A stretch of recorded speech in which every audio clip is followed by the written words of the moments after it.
பிரச்சாரம் செய்து நடத்தி காட்டி, இல்லைன்னா குக்கிராமத்தில் யானை கஜ பூஜைங்கிறது சாத்தியமா? அது ஏற்பாடு அவ்வளோ சுலபமாக பண்ண முடியுமா? இல்லை சந்திரமௌலீஸ்வர சுவாமி பூஜையை ஏற்பாடு பண்ணுறது தான் அவ்வளோ சுலபமா? ராஜஸ்தான் முதற்கொண்டு இப்பொழுது ஹேண்ட் பம்பிலே அபிஷேகத்திற்காக தீர்த்தம் உபயோகப்படுத்துவது இருக்கிறது. 83ஆம் வருஷத்திலிருந்து அது கர்னூலில் இருக்கும் பொழுது அதற்காக மகாபரிவர்கள் விசேஷ அனுமதியை கொடுத்தார்கள். அதுவரையிலே கிணத்து ஜலம்தான். யாரோ ஒரு கலெக்டர் சொன்னார், IAS ஆக இருந்த ராஜஸ்தான் சேர்ந்த தமிழ்நாடு பூர்வீகம். அவர் சொன்னார், சுவாமிகள் வந்திருக்கிறார், வசதிகள்லாம் தேவைப்படுகிறது என்று சொன்னார்கள். 73ஆம் வருஷம். ஏதோ பணம் காசு வேற ஏதாவது ஏற்பாடுகளோ பந்தலோ மண்டபமோ இது மாதிரி உதவிகளாக இருக்கும்னு அவர் நினைத்திருந்த நிலையிலே, ஒன்றும் கிணறு எங்காவது இருக்கா, அங்கே தீர்த்தம் வேணும், சுவாமிகள் பூஜை பண்ணுறதுக்காக அபிஷேகம் பண்ணுறதுக்காக தீர்த்தம் வேணும், அதுதான் தேடின்னு இருக்கோம் அப்படின்னு ராஜஸ்தானில் தேடக்கூடிய விஷயம் அது. பணம் தேடுற விஷயம்ல ராஜஸ்தானில். ராஜஸ்தான் கலாட்டு தான் பணம் போய் கேட்பேன். அவர் வந்தபோது அப்புறம் தேடி பிடிச்சி கொடுத்தாராம். எடுத்து இது மாதிரி அங்கே சந்திரமௌலீஸ்வரர் பூஜை அப்படி. அதாவது சஞ்சாரத்தின் நடுவிலேயும் நம்முடைய பாரம்பரியத்தையும் சேர்த்து பாதுகாத்து, குளிரிலேயும் வெயிலேயும், ராஜஸ்தான் டெல்லி போன்ற வெயில்களிலேயும் சந்திரமௌலீஸ்வரர் பூஜையை செய்து, பிரயாகை போன்ற ஊர்களிலே, கேதார்நாத் போன்ற ஊர்களிலே கடும் குளிரிலேயும் சந்திரமௌலீஸ்வர பூஜையை செய்து, கேதார்நாதத்திற்கு சந்திரமௌலீஸ்வர அந்த சுவாமி பெட்டியை தானே மடியில் வச்சுட்டு அது போயிட்டு கேதார்நாத் பூஜை செய்து அன்றைய தினமே திரும்பி வந்து அங்கேயே சந்தனம் அரைச்சி நம்ம மனுஷா அங்கேயே பொங்கல்லாம் போட்டு சந்திரமௌலீஸ்வருக்கு நைவேத்தியத்தையும் சிறப்பாக நடத்தி, இப்படி நம்முடைய பாரம்பரியத்தை பட்டி தொட்டியெல்லாம் பரப்பச் செய்து, அஸ்ஸாம் வரையிலே சென்று, அஸ்ஸாமுக்கு ஒரு பிள்ளையார் கோவில் கும்பாபிஷேகத்திற்காக 80களிலே சென்று, அஸ்ஸாமுக்கு சமீப காலத்திலே கடந்த 2 நூற்றாண்டுகளிலே சென்ற முதல் சங்கராச்சாரியார் நம்முடைய ஜெயன் சரஸ்வதி சுவாமிகள். அப்படி வசதிகளையும் வாய்ப்புகளையும் வசதி இல்லாதவர்களுக்கு தர வேண்டும் என்கிற ஒரு பரந்த மனப்பான்மையோடு பல கும்பாபிஷேகங்களை எல்லாம் விசேஷமாக நடத்தி, தன்னுடைய 50வது பிறந்த நாள் விழா ஜெயந்தி விழாவை ஒட்டி 50 பழமையான கோவில்களிலே திருப்பணி செய்வித்து கும்பாபிஷேகங்களை நடத்தி, பொன்விழா ஆண்டு என்பதற்காக, அதுவும் பாடல் பெற்ற ஸ்தலங்கள், ஞானசம்பந்தர், மாணிக்க வாசகர், சுந்தரமூர்த்தி சுவாமிகள், திருநாவுக்கரசர், இப்படி 4வரால் பாடல் பெற்ற, பதிகம் பாடப்பெற்ற, காவிரி தென்கரை, வடகரை, தொண்டை மண்டலம், கொங்கு நாடு, பல தாமிரபரணி பிரதேசம், பல ஊர்களில் இருக்கக்கூடிய பழமையான கோவில்களுக்கு திருப்பணி செய்வித்து கும்பாபிஷேகங்களை நடத்தி, அதன் மூலம் ஒரு விழிப்புணர்ச்சி, ஒரு உற்சாகத்தை மக்கள் மத்தியிலே ஏற்படுத்தி, மக்களுக்காக அரிசி கொடுக்குறோம், பருப்பு கொடுக்குறோங்கிறதெல்லாம் ஜனங்களுடைய ஏழ்மையை போக்குவதற்காகவும் சிரமத்தை போக்குவதற்காக இருந்தாலும், புண்ணியத்தை மக்களுக்கு, சாமானிய மக்களுக்கும் புண்ணியம் கிடைப்பதற்கு வழிவகை செய்தது PDS, பப்ளிக் டிஸ்ட்ரிபியூஷன் சிஸ்டம் என்று சொல்கிறார்கள். பப்ளிக் தார்மிக் சிஸ்டத்தை இந்த திருவிளக்கு பூஜை மூலமாக பல கிராமங்களுக்கும், அஷ்டபந்தன மருந்தை கொடுப்பதன் மூலமாக பல கிராமங்களுக்கும் யந்திரங்களை அளிப்பதன் மூலமாக, சங்கராச்சாரியருடைய வரலாறிலே நாம் யந்திரங்களை ஆதிசங்கராச்சாரியர் அங்கங்கு ஸ்தாபித்ததாக நாம் காண்கிறோம். குக்கிராமங்களிலேயும் அந்த கர்ப்பகிரகத்திலே வைக்கப்பட வேண்டிய யந்திரங்களை சாமானிய மக்களும் பெரும் விதமாக ஆயிரக்கணக்கான கோவில்களுக்கு யந்திரங்களை தயார் செய்து யாரோ வந்து கேட்டார் ஒருத்தர், சரஸ்வதி சுவாமிகள் கொடுத்தாருங்க. அது சாமானிய மக்களும் அறிந்த மொழி அது. அதாவது அவர் கொடுத்தாருங்க, சரஸ்வதி சுவாமிகள் கொடுத்தார்கள். நான் ஒரு முதலியார் தோட்டத்துக்கு போயிருந்தோம். அந்த முதலியார் விவசாயம் பண்றார், எல்லாம் பண்ணிட்டு இருக்கார். செந்தில்நாதன் ஏற்பாட்டில் சரஸ்வதி சுவாமிகள் தகடு கொடுத்தாங்க. அதை வச்சுதான் பிள்ளையார் கோவில் கும்பாபிஷேகம் பண்ணினோம்னு. ஆக மக்களுடைய மனதிலே இருக்க வேண்டிய நம்பிக்கை, இருக்கும் நம்பிக்கை, வளர வேண்டிய நம்பிக்கைக்கெல்லாம் மூல காரணமாக இருந்து அந்த சமய நம்பிக்கையை ஏழை எளிய மக்களும் பெற்று குக்கிராமங்களிலே, இன்னும் சொல்ல போனால் முதலாக மிகவும் பின்தங்கியவர்களாக சொல்லப்படுகின்ற மக்கள் பகுதிக்கெல்லாம் சென்று அங்கு கலசங்களை அளித்து அங்கு அம்மன் கோவில், மாரியம்மன் கோவில் எல்லாம் கட்டி வைத்து பிரசித்தி பெற்ற சிவபக்தரான நந்தனாருக்கும் கோவிலை கட்டி சிதம்பரம் பக்கத்திலே ஆதனூர் என்கிற ஊரிலே இப்படி நாம சொல்லிகிட்டே இருக்கோம். காவேரி அங்கே இருந்து கிளம்பி கடமடை பிரதேசங்களுக்கு வர வேண்டும் என்று சொல்லிட்டு இருக்கோம். திடீர்னு இறைவனுடைய அருளால் காவேரி வந்துடுறது, திடீர்னு மழை பெஞ்சு வந்துடுறது. அதுக்காகவும் நம்முடைய பொது பெரியவர்கள் நம்முடைய குளித்தலை தீட்சிதர் போன்றவர்களை அனுப்பி கர்நாடகாவிற்கு அனுப்பி நன்மை அவர்களுக்கும் கிடைக்கட்டும் என்பதற்காக அங்கு இஷ்டியை செய்து நீங்களும் தண்ணீரை பெறுங்கள், எங்களுக்கும் தண்ணீர் வரட்டும் என்று அங்கு வேள்விகளை செய்து காரீரி இஷ்டியை செய்து நம்முடைய ஊருக்கும் காவேரி நீர் வரும்படி செய்தவர்கள் காவேரி புதல்வலான நம்முடைய பொது பெரியவர்கள். இந்த மக்கள் விவசாயத்திலே சுபிட்சமாக இருக்க வேண்டும், அனைவரும் ஆரோக்கியமாக இருக்க வேண்டும், ஆனந்தமாக இருக்க வேண்டும் என்பதற்காக அப்படி சிறப்பான ஏற்பாட்டினை செய்தவர்கள். பல தொழில் புரிபவர்கள். இன்றைக்கு விஸ்வகர்மா போன்ற பல திட்டங்கள் இருந்தாலும் 80களிலே சுமார் 500-600 ஏக்கர் பரப்பளவிலே இந்து சமய கல்வியோடு சேர்ந்து புதிய கல்வியும் பயில வேண்டும் என்பதற்காக மிகப்பெரிய திட்டத்தை துவக்கியவர்கள் நம்முடைய புதுப்பேரிவர்கள். அப்படி செங்கல்பட்டு பக்கத்திலே டேராடூனில் சென்று படிக்கிறார்கள்.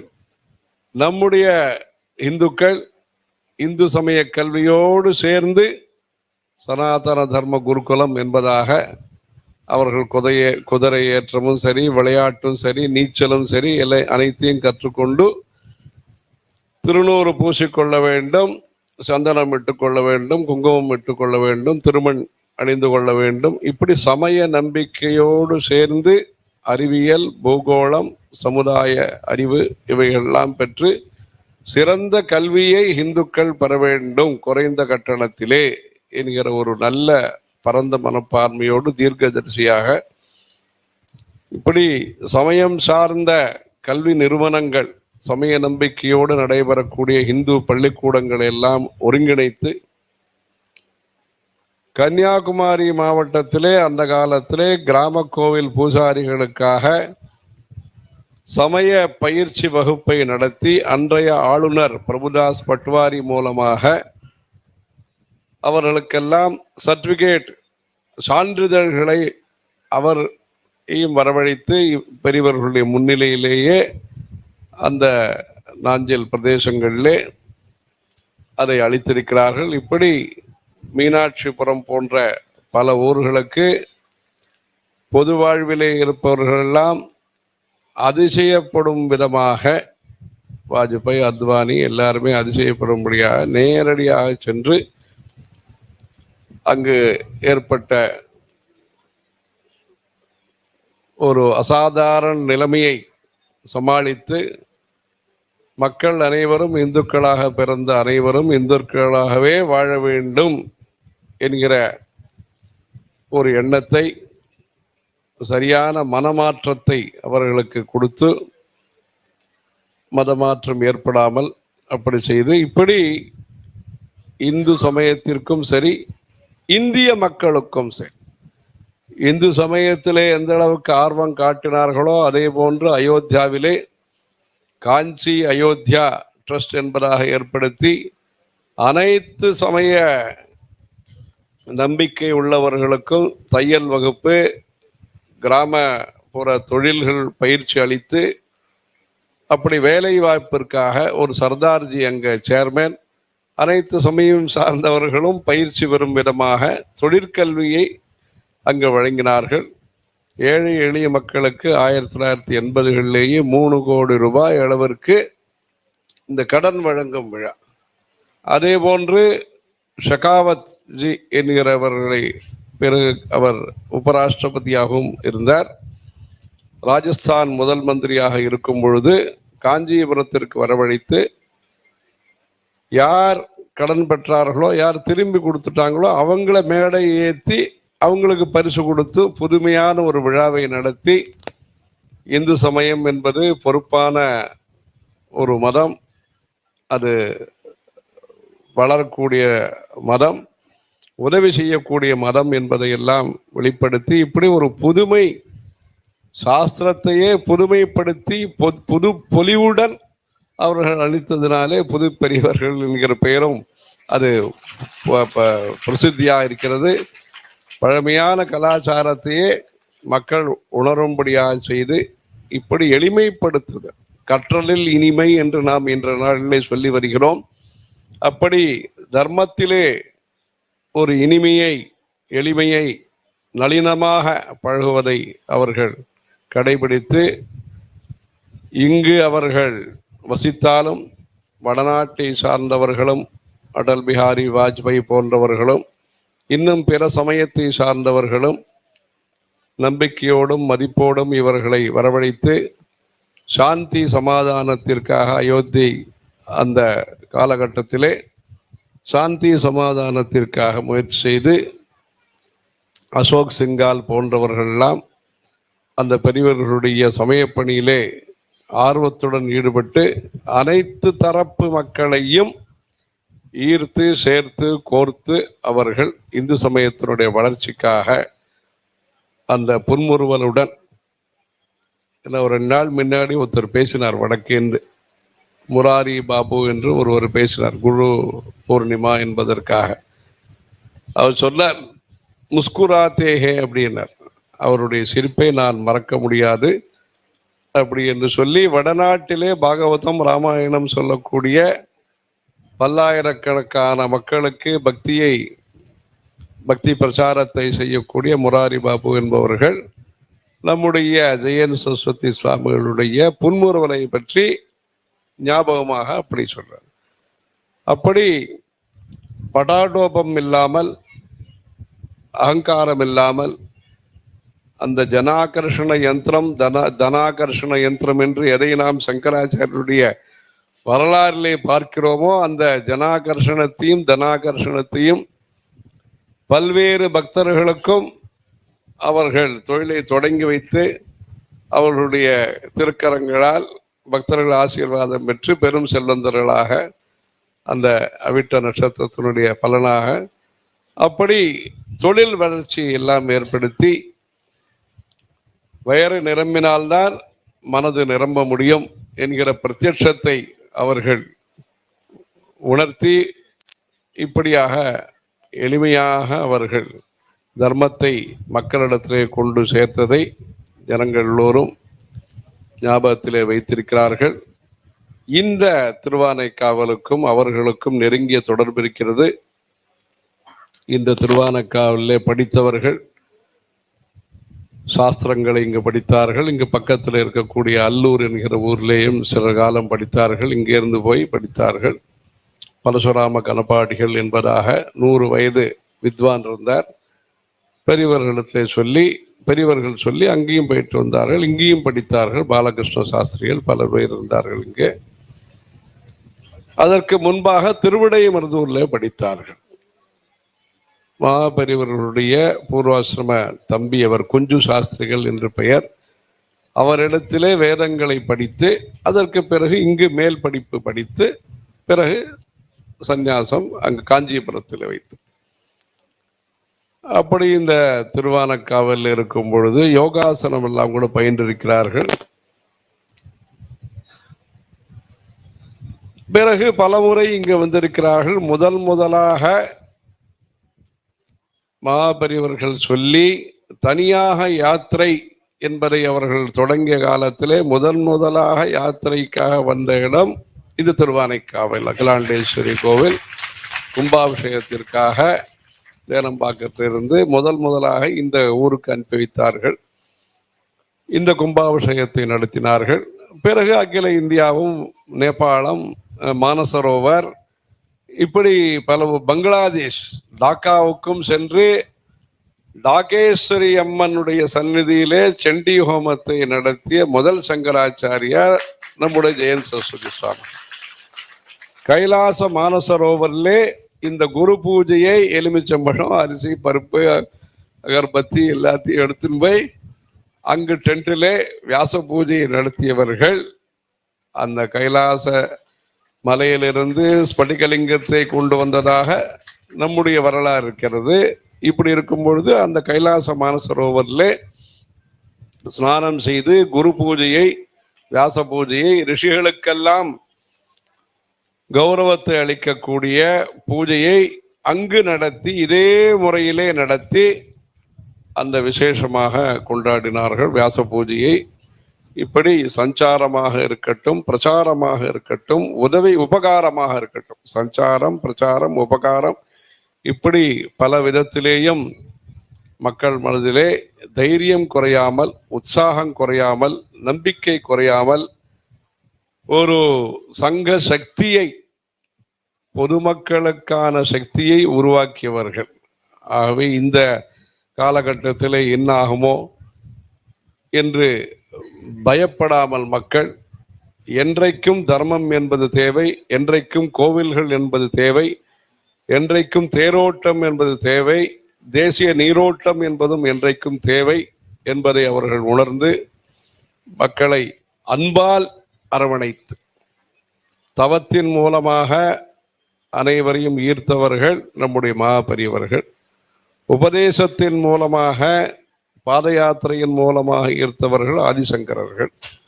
தன்னுடைய அன்பான மொழியினாலே இது போன்ற உபகாரங்களாலே ஈர்த்து பல்வேறு பள்ளிக்கூடங்கள், பல்வேறு கோவில்கள், பல்வேறு சமய பிரச்சாரம், இந்து சமய மன்றம் என்று வைத்து அனைவருக்கும் உரியது இந்து சமயம், அனைவரும் இந்து மதத்திற்கு உரியவர்கள் என்கிற ஒரு உயர்ந்த தத்துவத்தை மக்களுக்கு பல்வேறு செயல் திட்டங்களால் உணர்த்தி தேசிய ஒருமைப்பாடு மற்றும் ஆன்மீக மேம்பாடு, இதற்காக அவர்கள் செய்திருக்கிற பணிகளிலே இந்த ஊருக்கும் பலமுறை வந்திருக்கிறார்கள். ஒரு முறை இங்கு மலக்கோட்டை உச்சிப்பிள்ளையார் கோயில் கும்பாபிஷேகத்திற்கும் வந்திருந்தார்கள். 26/1/82 ஞாபகம். சென்னையிலிருந்து வந்து நெய்வேலியிலையோ எங்கேயோ பூஜையை பண்ணிட்டோ, அங்கேருந்து இங்கே துவாதசின்னு ஞாபகம். அன்னைக்கு அந்த சமயத்தில் இங்கே வந்து பூஜை எல்லாம் செய்து, இந்த மாதிரி இடம் தான் கிணத்து பக்கத்தில் ஒரு இடம், இதுதான் இடம் இருக்கும், இந்த இடத்திற்கு வந்து பூஜை எல்லாம் செய்து இதே பஞ்சமுகேஸ்வரர் கோவில் பிராகாரத்திலே அங்கு தரிசனங்கள்லாம் அளித்து மக்கள் வெள்ளம் என்பதை கண்கூடாக நாம் பார்த்த நேரம் அது. அந்த நேரத்திலே காவேரி பாலத்திற்கு வந்து மலைக்கோட்டைகள்லாம் வாயு வேகத்திலே ஏறி அந்த அளவுக்கு தாய்மானவர் கோயிலுக்கு வராருன்னு நம்ம நினச்சிட்டு இருந்தபோது நேராக உச்சி பிள்ளையார் கோயிலுக்கு போய் அவர்கள் அதிலே நேர ஏறி பிள்ளையார் கோவிலில் ஏறி அப்படி ஒரு காற்றெல்லாம் அப்படி வீசுறது, சால்வையெல்லாம் அப்படி பறக்கிறது. அந்த சமயத்தில் கும்பாபிஷேகத்தை நடத்தி அந்த தாய்மானவர் கோவிலுக்கும் அந்த பிள்ளையார் கோவிலுக்கும் நடுப்புற ஏதோ ஒரு குகை மாதிரி ஒன்று இருக்கு. அந்த இடத்துக்கு வரும்போது அவ்வளவு கூட்டத்து மத்தியிலேயும் தெரிந்தவர்களை வரவழைத்து அங்கிருந்து அதே கூட்டத்திலே நடந்து வந்தோன்னே சொல்ல முடியாது, அந்த இதில் அப்படியே எல்லாரும் தள்ளிட்டு வராங்க ஜரகண்டி. அதில் அங்கிருந்து அந்த கூட்டத்திலே அந்த பிள்ளையார் கோவில் வரையிலே அவர்கள்லாம் வந்து இப்படி இந்த ஊருக்கு நிறைய வந்திருக்கிறார்கள்.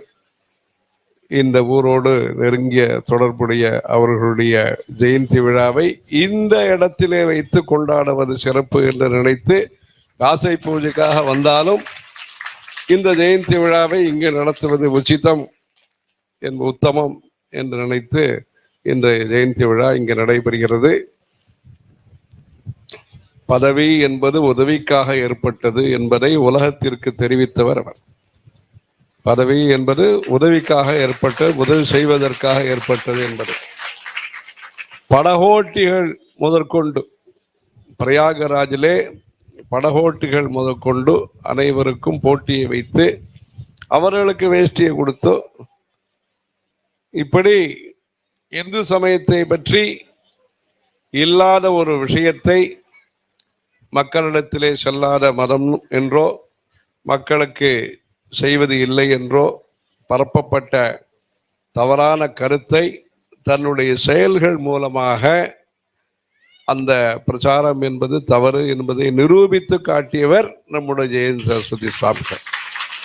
ஆகவே அனைத்து மக்களுக்கும் இந்த தர்மம் என்பது புண்ணியத்தை அளிக்கக்கூடியது, புருஷார்த்தத்தை அளிக்கக்கூடியது.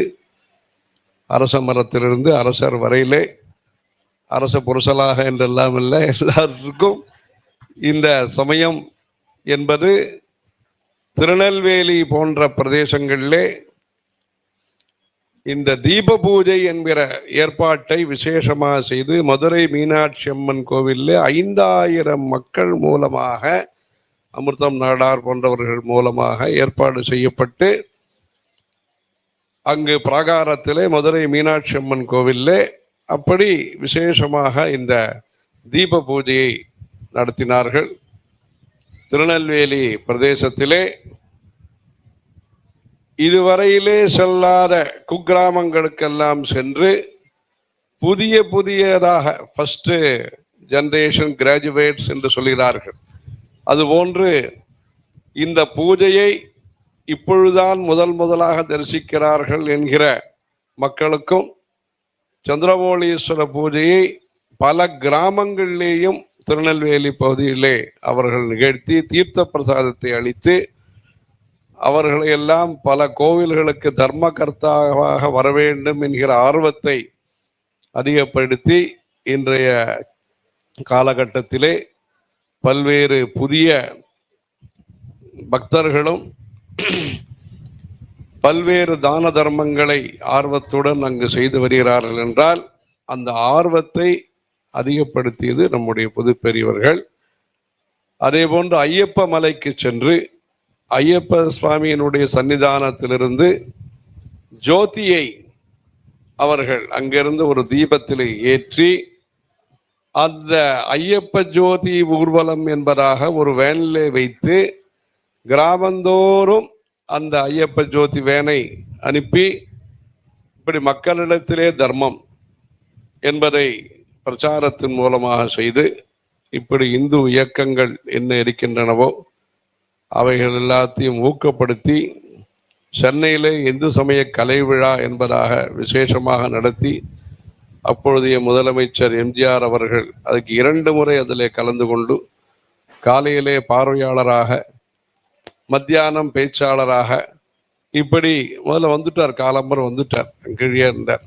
என்ன வாங்க மேடையெல்லாம் இல்லை சாமியால் என்ன பண்ணுறான்னு பார்க்கறதுக்காக வந்தேன், அப்படி சாயங்காலம் வருவேன்னு சொல்லி வந்து அந்த நிகழ்ச்சியிலே இந்துக்கள் அனைவரும் ஒற்றுமையாக இருக்க வேண்டும் என்பதாக அவர் சொல்ல, சமயமும் சந்தர்ப்பமும் ஏற்படும் பொழுது ஒற்றுமை என்பது நிச்சயம் என்பதை நம்முடைய பெரியவர்கள் அதில் பதிலாக தெரிவித்து இப்படி அந்த தைரியத்தோடும் தார்மீகமான எண்ணத்தோடும் வாரி வழங்குவதிலே தாராளத்தோடும் தைரியம் தார்மீகம் தாராளம் என்ற 3 எண்ணங்களோடும் அவர்கள் இந்த இந்து சமயத்தை வழிநடத்தி வழிகாட்டி ஒன்று சேர்த்து குறிப்பாக இந்திய அளவிலே நேபாளத்திலே அவர்கள் பணி செய்தாலும் பிணிகள் நிறைந்த பிரதேசமான சில பிரதேசங்களிலேயும் கஷ்டமான இடத்திலேயும் அருமையாக அழகாக இந்த சமய பணிகளை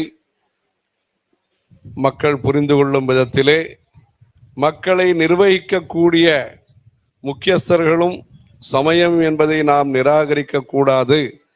சமயம் என்பது தேசத்திற்கு முக்கியமானது. இந்து சமயம் என்பது இந்திய தேசத்தை பொறுத்தவரையிலே இன்றியமையாதது என்பதை உணரும்படியாக செய்து, அந்த உதாசீனம் என்று சொல்வார்கள், அதாவது வெகு தூரத்திலே இருந்த பொது சேவையிலே ஈடுபட்டிருப்பவர்கள், வெகு தூரத்திலிருந்து கோவில்களிலிருந்தும் தர்ம காரியங்களிலிருந்தும் வெகு தூரத்தில் இருந்தவர்களை அருகாமையிலே வரும்படியாக இவர்களுடைய செயல் திட்டங்கள் அவர்களை சிந்திக்க வைத்தது. நிந்தனையிலிருந்து சிந்தனை என்பதை மாற்றி காண்பித்தவர் நம்முடைய புதுப்பெரியவர்கள் ஜெயன் சரஸ்வதி சுவாமிகள்.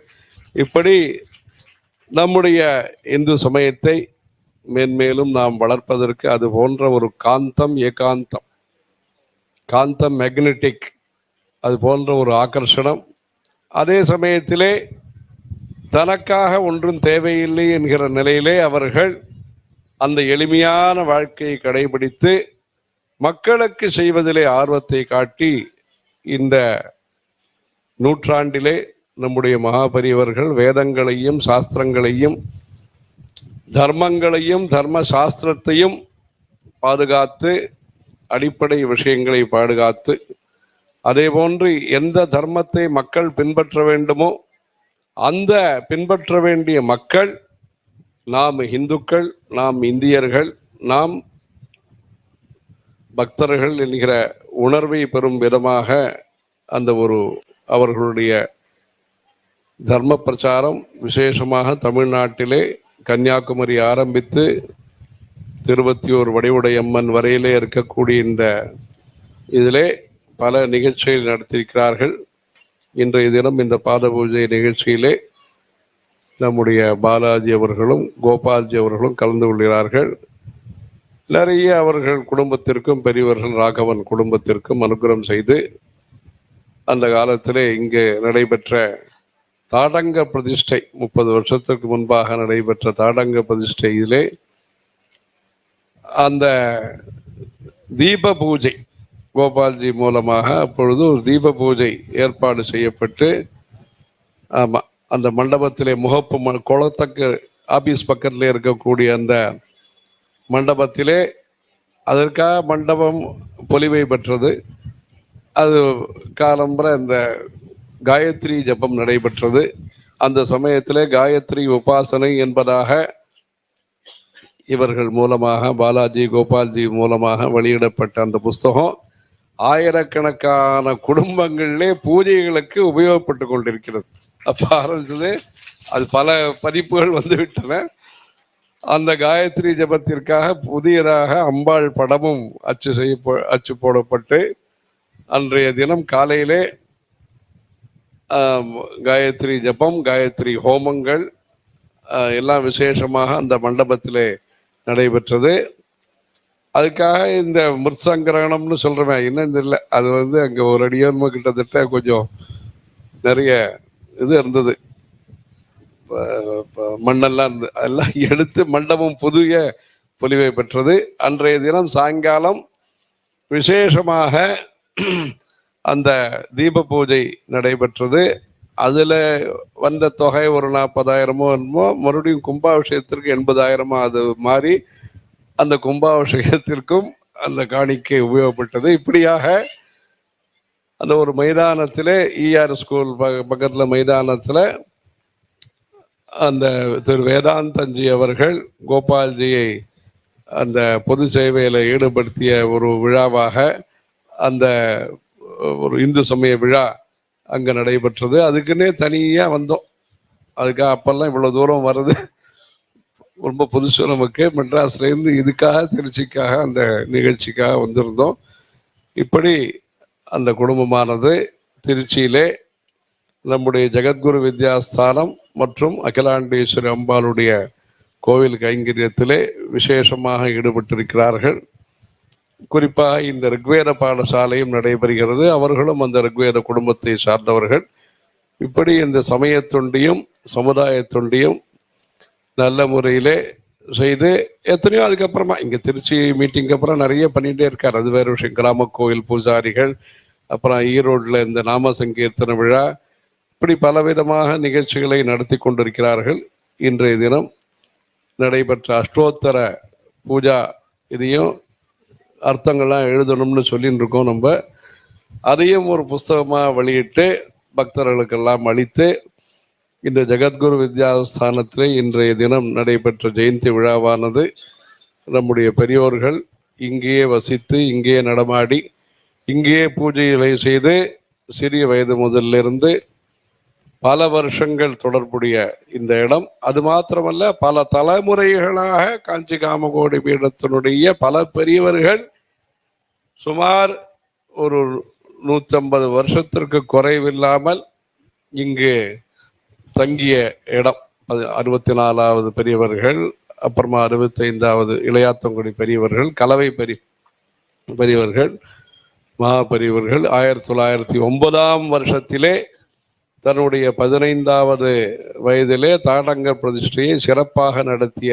ஊர் இந்த திருவானைக்காவல். மகேந்திர மங்கலத்திலே பல காலம் தங்கி உலகத்திற்கு எந்த விதமாக தர்ம பிரசாரத்தை செய்ய வேண்டும் என்கிற ஒரு சங்கல்பத்தை மேற்கொண்ட இடம் இந்த திருச்சி ஜில்லா அகண்ட காவேரி மகேந்திர மங்கலம். ஆகவே அவர்களுடைய நூற்றாண்டு கால தர்ம பிரச்சாரத்தினுடைய சிந்தனைகள் வலுப்பெற்ற இடமாக இந்த திருச்சி பகுதியானது மகேந்திர மங்கலமாக உலகத்திற்கு மங்கலத்தை அளிக்கக்கூடிய ஒரு ஒரு சிந்தனையை அவர்கள் வலுப்படுத்தி கொண்ட இடமாக இந்த ஊர் அமைகிறது. இத்தனை சிறப்பு பெற்ற இந்த ஊரிலே அம்பாளுடைய கோவிலே மேற்கொண்டு பல திருப்பணிகள் நடைபெற, கும்பாபிஷேகம் அது முடிஞ்சுடுத்தோ, தாட்டங்கம் சம்பந்தப்பட்ட பல்வேறு திருப்பணிகள் நடைபெற இருக்கின்றன. பக்தர்கள் அனைவரும் அகிலாண்டேஸ்வரி அம்பாளுடைய கைங்கரியத்திலேயும் குரு கைங்கரியத்திலேயும் விசேஷமாக ஈடுபட்டு தர்மோ ரட்சதி ரட்சிதா என்பதாக தர்மத்தை நாம் செய்து அந்த தர்மத்தின் பயனாக அனைவருக்கும் மேன்மைகள் வருவதற்கு முயற்சிக்க வேண்டும். இன்றைய தினம் செயற்கை கால்கள் அளிக்க இருக்கிறார்கள். கலவையிலே இது போன்ற ஒரு ஸ்தாபனத்தை நம்முடைய பெரியவர்கள் நடத்தினார்கள். இந்த மேத்தா என்பதாக மும்பையிலே ஒரு ரிசர்வ் பேங்கிலே வேலை செய்தவர். இந்த சேவையை சிறப்பாக லட்சக்கணக்கான மக்களுக்கு செய்பவர். அவரை வரவழைத்து அவருக்கு விசேஷ ஆசீர்வாதம் செய்தார்கள். மும்பையிலே செயற்கை கால்கள் இது உதவிக்காக செய்யணும். விஞ்ஞானத்திலே செயற்கை கோள்கள், அதுவும் நமக்கு விக்ரம், அது போன்ற நம்முடைய ஆராய்ச்சி மங்களாயன் சந்திராயன் அதுவும் முக்கியம். மக்களுக்கு உதவி செய்வதற்காக மாற்றுத்திறனாளிகளுக்கு நாம் செய்ய வேண்டிய உதவிகளாக இது போன்ற சேவைகளை செய்ய வேண்டும். இப்படி தேயம் தீனஜனாயச்ச வித்தம் என்பதாக ஆதிசங்கரர் யாருக்கு உதவி தேவைப்படுவதோ அவர்களுக்கெல்லாம் உதவி செய்யுங்கள் என்பதாக ஆதிசங்கர் பக்தர்களுக்கு அருள் பாலித்திருக்கிறார். ஆகவே உதவி செய்வது, சேவை செய்வது என்பது புதிய கருத்து அல்ல. இந்து சமயத்தை பொறுத்தவரையிலே சேவை என்பதும் உதவி என்பதும் பரோபகாரம் என்பது புதியதல்ல.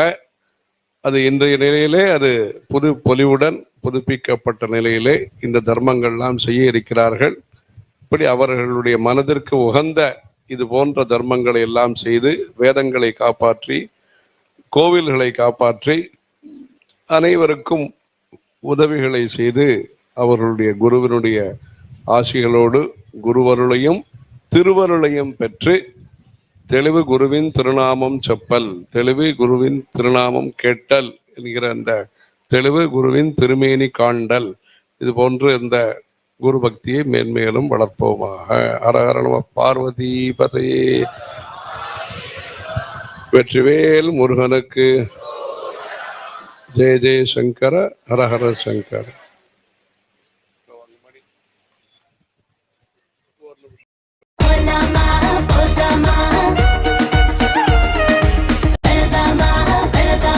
South India shopping mall Aashadam kilo sale ஆரம்பம். முன்னவாசல் பேசிட்டோம். அதுக்கப்புறமா கோபால்ஜி பாலாஜி. முதல்ல முல்ல வாசல் சார் ஒரு நிமிஷம் உங்களை பேசுவோம். பெரியவா அருள்னால மகாபிரியவர், புதுப்பிரிவா, பெருக பாலப்பிரிவா 3 பேருமாக 3ஐயும் சேர்த்து வளர்த்து இப்போ முந்தின நிலை முதல் நிலை, கீழ்நிலை, நடுநிலை, உயர்நிலையில இவ நடந்துட்டு இருக்காங்கிறது பெரிய விஷயம். அவ எவ்வளவு காரியங்கள்லாம் பண்ணிட்டு இருந்தாலோ அது 100 மடங்காக ஜாஸ்தியாக இப்போ. ஏன்னா இப்ப நவீனமான யந்திரங்கள்லாம் ரொம்ப சோரியமா இருக்கு. அதனால 100 உதவியெல்லாம் பண்ணாலே இப்போ 1000 பண்ணலாம், 1000 லட்சம் பண்ணலாம். ஒரே இடத்துல எல்லாரும் சேர்ந்து சேர்க்கக்கூடிய ஏற்பாடெல்லாம் இருக்கிறதுனால இந்த வசதிகள்லாம் சேர்ந்து ஏற்பாடு பண்ணி நடக்கிறதுங்கிறதான காரியத்துக்கு புதுப்பிரிவா அதுக்கு ரொம்ப முக்கியமான விஷயமா இருந்தாலும் அதை நடைமுறைப்படுத்துறதால எல்லாருக்கும் கஷ்டம். அது நடைமுறைப்படுத்தி அதில் சீர்பாடெல்லாம் செய்து அது சரியா நடக்கணுமேங்கிறதுனால உள்ள கஷ்டத்தில் ரொம்ப ரொம்ப பெரியவாளும் கஷ்டப்படுறான்.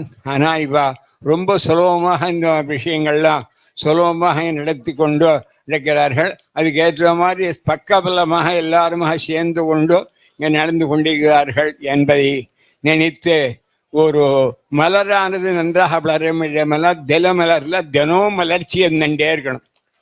தினமலர்ல ஒவ்வொரு நாளும் வளர்ச்சி வந்து கொண்டே இருக்க வேண்டும். ஒவ்வொரு நாளும் வளர்ச்சி ஜாஸ்தியாகிட்டே இருக்க வேண்டும். அது மெட்ராஸ்ல இருந்தா அது திருச்சிக்கு வருது. இது போல ஒவ்வொரு ஊர்லையும் திசிரப்புரின்னு பேரும் 3 சிரஸுக்கு தலையாக இருக்கிற திசிரப்புரின்னு பேர்.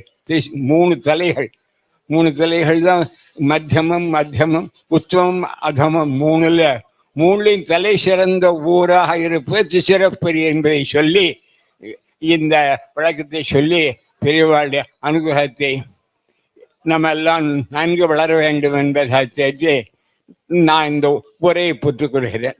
நமஸ்காரம். பாலாஜி சார்.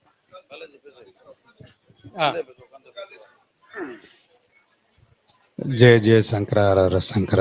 குருவே சரணம். அகிலாண்ட ஸ்ரீ தாயே ஈஸ்வரா.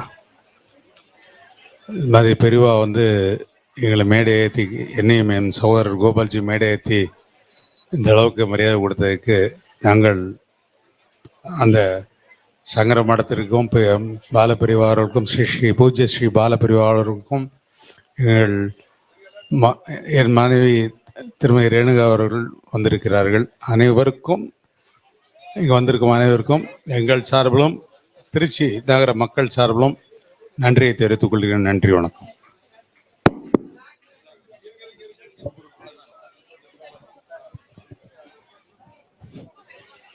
ஜெய ஜெய சங்கர ஹர ஹர சங்கர.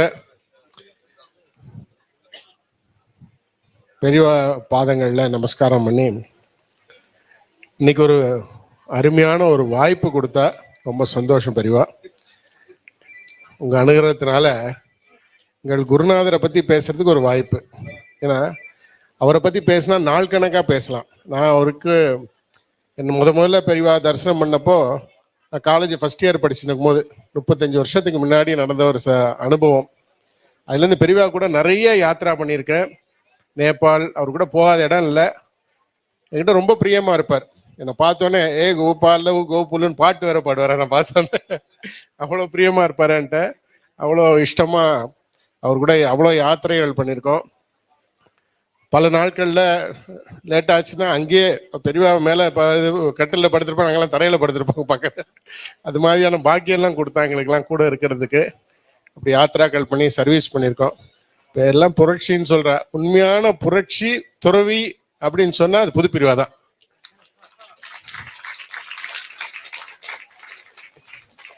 இது அரசியலாக நான் பேசலை. ஒரு பிரச்சாரம் உச்சக்கட்டத்தில் இருந்தது.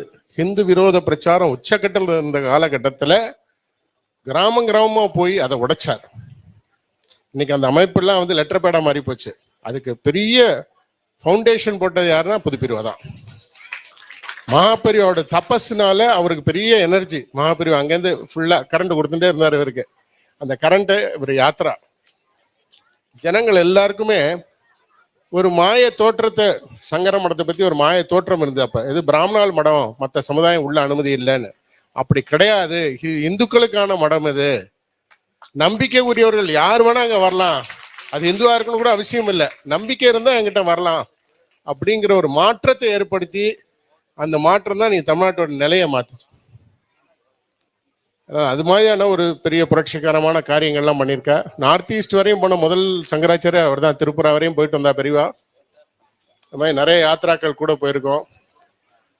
பெரிய மாநாடுகள் நேபாள் ராஜா வச்சு முதல்ல உலக இந்து மாநாடுன்னு சொல்லிட்டு ஹரித்வாரில் பண்ணா பெரியவா. கூட இருந்தனால இப்போ 97 அசோக் சிங்கால எல்லாம் இருந்தா. 2004 பெரியவா இந்த அயோத்தி இப்ப கோயில் கட்டியிருக்கோம் இல்லையா, பிராண பிரதிஷ்டை பண்ணியிருக்கா இல்லையா, அது 20 வருஷத்துக்கு முன்னாடி நடந்திருக்க வேண்டிய விஷயம். ஏன்னா அந்த பூரா பேச்சுவார்த்தையப்ப கூட இருந்தேனா. அப்ப விஹெச்பியோட இப்ப மாநில தலைவரா இருக்கேன். அப்போ விஹெச்பியில இளைஞரணி பொறுப்புல இருந்தேன். அசோக்ஜியோட இருந்து பேசி ஒரு முடியிற ஸ்டேஜ்ல இருந்து அப்போ ஆட்சி மாறிடுது. பிஜேபி எலெக்ஷன்ல மீண்டும் வரல. காங்கிரஸ் வந்தோன்னா அது நின்று போச்சு. அவங்க கோஆபரேட் பண்ணல. ஏன்னா அவங்களுக்கு இந்த பிரச்சனையை உயிரோட வச்சுக்கணும்னு ஆசைப்பட்டாங்க. இல்லைன்னா கொஞ்சம் ஒரு மீண்டும் வாஜ்பாய் பிரதமர் ஆயிருந்தாருன்னா இது 2005, 2006 இந்த கோயில் கட்டியிருக்க போகணும். அப்படி ஒரு அவ்வளவு முயற்சி. எல்லாரும் தொடுவதற்கு பேசுவதற்கு பயந்த காலம் இந்த சப்ஜெக்டை. ஆனா தைரியமா எல்லா தரப்பையும் கூப்பிட்டு பேசி அவங்க எல்லாருக்கும் சமரசம் உண்டா, அவங்க விட்டு கொடுக்க தயாராகி அப்படி ஒரு சூழ்நிலை எல்லாம் பெரியவா பண்ண. அதெல்லாம் அவரோட சிரிப்பு. பெரியவா சொன்ன முராரி பாபுலாம் அவர் பிரவர்ச்சனம் பண்ணாலும் குறைஞ்சது 50,000 பேர் அட்டன் பண்ணுவான். அப்பேற்பட்ட பிரவர்ஷனக்காரர். பணத்தை கொண்டு கொட்டுவான். குஜராத்திஸ், நார்த் இந்தியன்ஸ்லாம் அவரை பார்த்தா முராரி பாபு. அதே போல இப்ப நம்ம கோவிந்தகிரி இருக்கார் ட்ரஸ்டியா இதுல அயோத்தியா கோயிலுக்கு. எல்லாம் பெரியவாளால உருவாக்கப்பட்டவாலாம். அந்த ஈர்ப்பு பெரியவா சிரிச்சான்னா அவர்கிட்ட ஒரு ஒன் டைம் அவரை பார்த்துட்டானா அதுக்கப்புறம் அவரோட பர்மனண்டா அவருக்கு அடிமை தான். அவன் மீஞ்சி தாண்டி போனவனே கிடையாது அவர்கிட்ட. அப்படி நாங்களாம் அப்படிதான். அப்படி உள்ள வந்தவங்க தான் எல்லாரும் ஈர்க்கப்பட்டு. அப்படி பெரியவா சொன்ன மாதிரி ஜனாகர்ஷனும் தனாகர்ஷனும் ரெண்டும் திருப்பதி பெருமாளோடு ஒரு எஃபெக்ட் அவர்கிட்ட இருக்கணும். அது மாதிரி திருப்பதி பெருமாளுக்கு நிறைய முறை நாங்கள் போயிருக்கோம். பெரியவா கூட தங்க உபநயனம் பண்ணி போட்டா பெரியவா. நிறைய பண்ணியிருக்கா. திருப்பதிக்கு பெரியவா பண்ணியிருக்கா. அவர் ரொம்ப இஷ்டம். திருப்பதி பெருமாளுக்கு ரொம்ப இஷ்டம். பாதங்கள் நிறைய பெரியவா பண்ணியிருக்கா. யாத்திரா நிறையா பண்ணியிருக்கா. அவ வழியில இப்போ நம்ம பெரியவா அதை தொடர்ந்து நிறைய இப்போ பண்ணிட்டு இருக்கா. யாத்திரா இதெல்லாம் நிறைய விஷயங்கள் இப்போ நடந்துட்டு இருக்கு. அதனால இந்த வாய்ப்புக்கு நன்றி சொல்லி விடைபெறுகிறேன். நன்றி, வணக்கம். ஜெய் ஸ்ரீராம்.